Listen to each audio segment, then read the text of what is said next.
Hola y bienvenidos a todos a Conociendo la UAN, el espacio que la Universidad Autónoma de Madrid pone al servicio de la sociedad para que entre todos tengamos la oportunidad de conocer mejor qué hacen nuestras profesoras y profesores en la Universidad Autónoma de Madrid, tanto en su ámbito de docencia, investigación y transferencia de conocimiento. Y hoy vamos a hablar de un tema que está totalmente en la sociedad, está todos los días en la televisión, en la prensa, y realmente es un tema pues muy interesante, como es cómo funciona nuestro cerebro, cómo funcionan nuestras neuronas y todo este tipo de cosas que seguramente muchos de los que nos estáis oyendo sois en el fondo pues casi unos apasionados, ¿no? De cómo funcionará todo esto.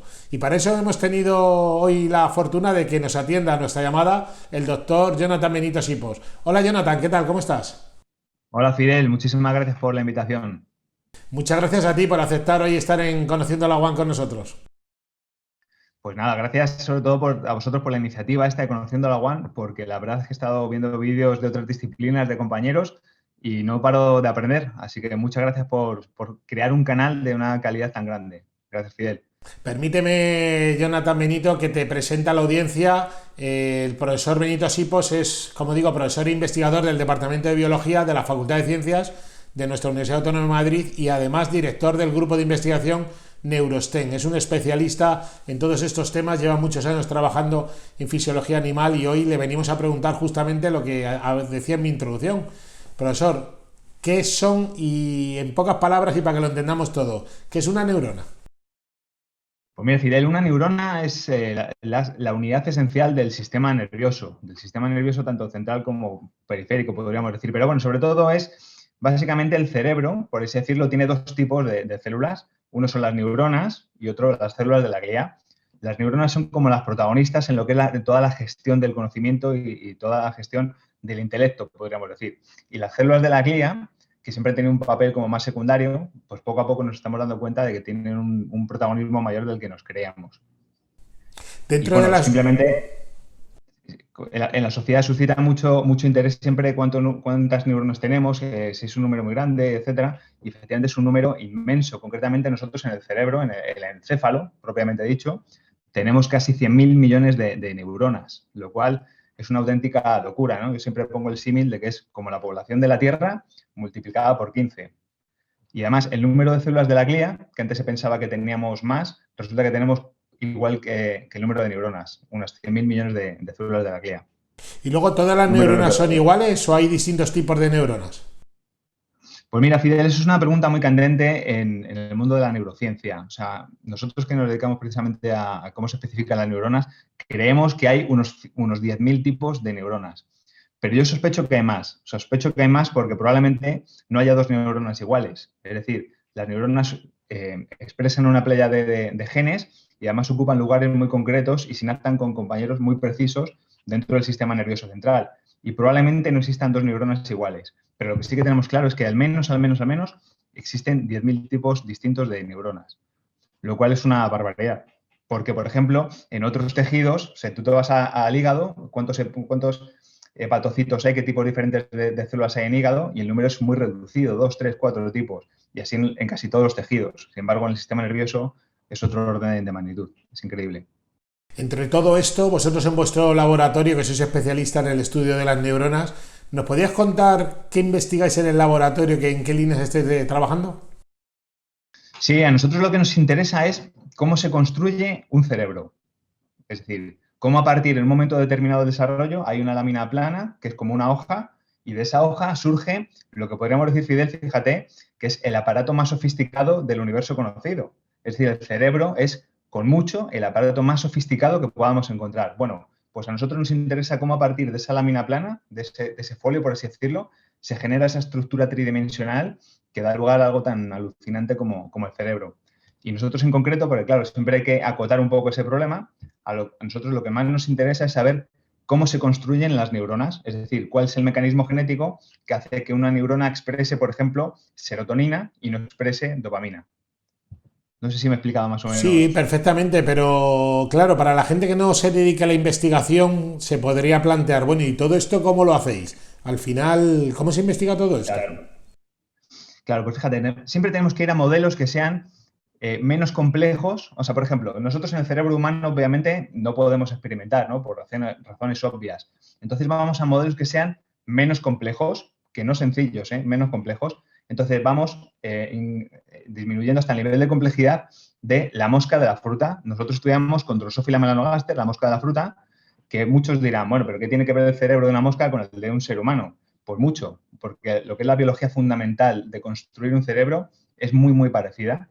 Entonces vamos, y fíjate además, reducimos un poco más el problema y estudiamos el cerebro de los embriones de las moscas. Entonces, nada, lo que hacemos es, básicamente, una vez que tenemos ese modelo, marcamos neuronas concretas con una serie de anticuerpos, de técnicas que se llaman de inmunohistoquímica, y entonces luego lo estudiamos en una batería de mutantes. Entonces, por ejemplo, estudiamos el mutante X. Si en el mutante X desaparecen nuestras neuronas, sabemos que esas neuronas necesitan del gen X y así sucesivamente. Luego, todo esto supongo que está al alcance de aquellos departamentos o aquellos grupos de investigación que disponen en sus universidades o centros de investigación de una tecnología determinada. ¿Qué tipo de tecnología utilizáis y dispone la Universidad Autónoma de Madrid para poder hacer estas investigaciones?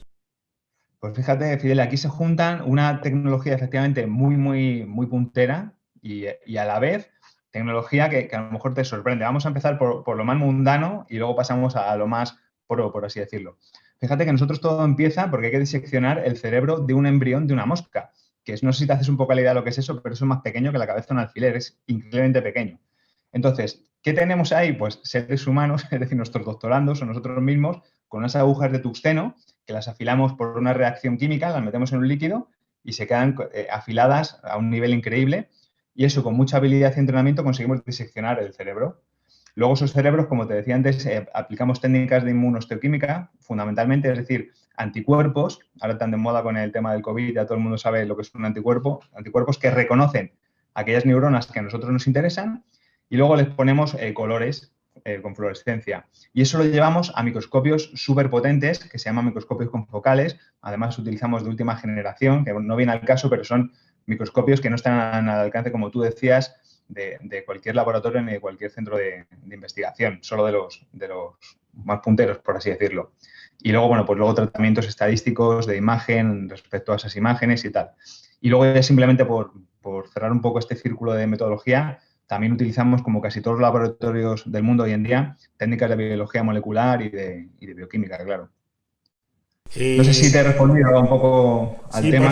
por supuesto, estáis en un grupo de investigación además muy potente donde habéis tenido, bueno, pues resultados también muy significativos que te preguntaré un poquito más adelante. La Universidad Autónoma de Madrid tiene un largo recorrido en estos estudios.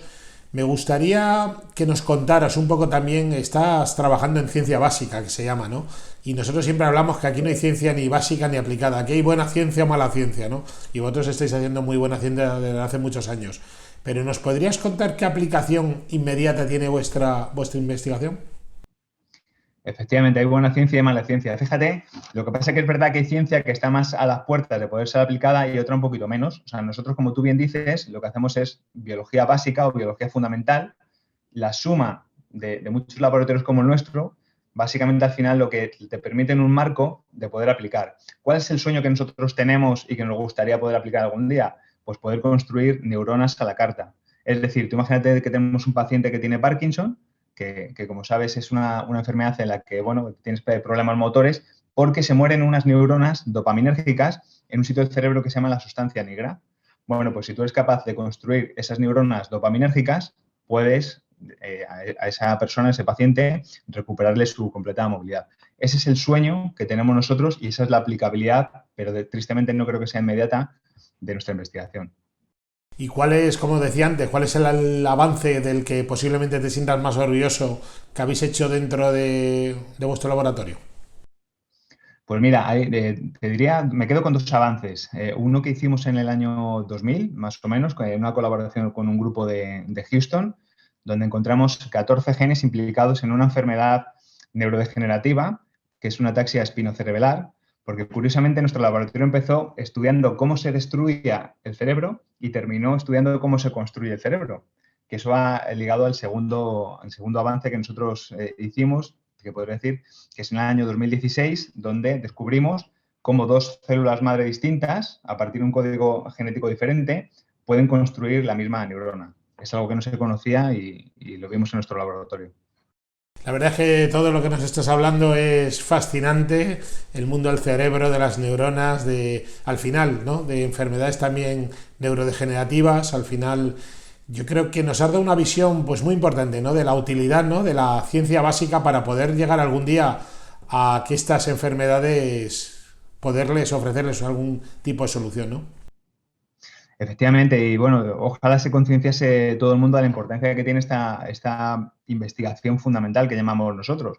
Porque, por ejemplo, ahora con el tema del coronavirus, gracias a esta investigación fundamental, las cosas han ido muchísimo más rápido. O sea, la investigación fundamental a veces parece que no tiene una aplicación inmediata hasta que tú lo sabes bien, ¿no? Hasta que de repente se cruzan dos ideas diferentes y surge algo muy potente.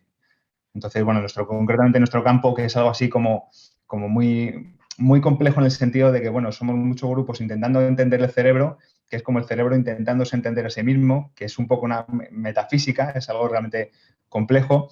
Entonces, bueno, las aplicaciones más inmediatas probablemente sean, como tú dices, respecto a enfermedades neurodegenerativas, pero luego, bueno, también probablemente haya aplicaciones que ni siquiera nos imaginamos ahora mismo tú y yo.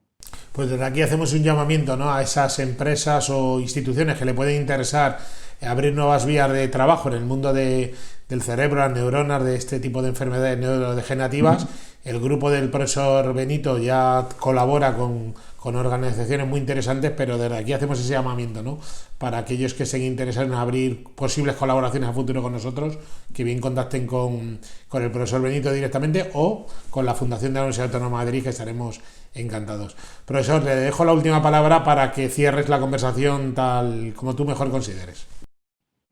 Bueno, pues muchísimas gracias, Fidel. Insisto, el agradecimiento por la invitación, porque realmente no existen muchos canales y sobre todo en castellano, donde podamos ver realmente el trabajo que hacen nuestros compañeros en el día a día. En este caso hemos sido nosotros, pero bueno, ha sido un placer disfrutar pues desde los físicos, o sea, disciplinas que nunca tenemos la suerte porque siempre andamos con el tiempo justo de hablar con ellos, y eso que los tenemos relativamente cerca en el campus. Pero bueno, gracias a vuestro canal, la verdad que estamos aprendiendo mucho nosotros, y yo creo que además es un escaparate estupendo para que toda la sociedad vea un poco lo que hacemos y en qué se invierten los presupuestos que ellos mismos están generando. Así que muchísimas gracias a todos. Muchas gracias a ti. Hoy hemos estado con el doctor Jonathan Benito Sipos, profesor e investigador del Departamento de Biología de la Facultad de Ciencias de la Universidad Autónoma de Madrid, director del Grupo de Investigación NeuroSTEM, hablando de neuronas, cerebros, y yo creo que de esa ciencia fundamental, ¿no? Como decía el doctor Benito Sipos, tan importante en nuestro país, y que tenemos grupos de primer nivel en España y concretamente en la Universidad Autónoma de Madrid. A todos ustedes les espero en la próxima entrega de Conociendo la UAM. Hasta la próxima.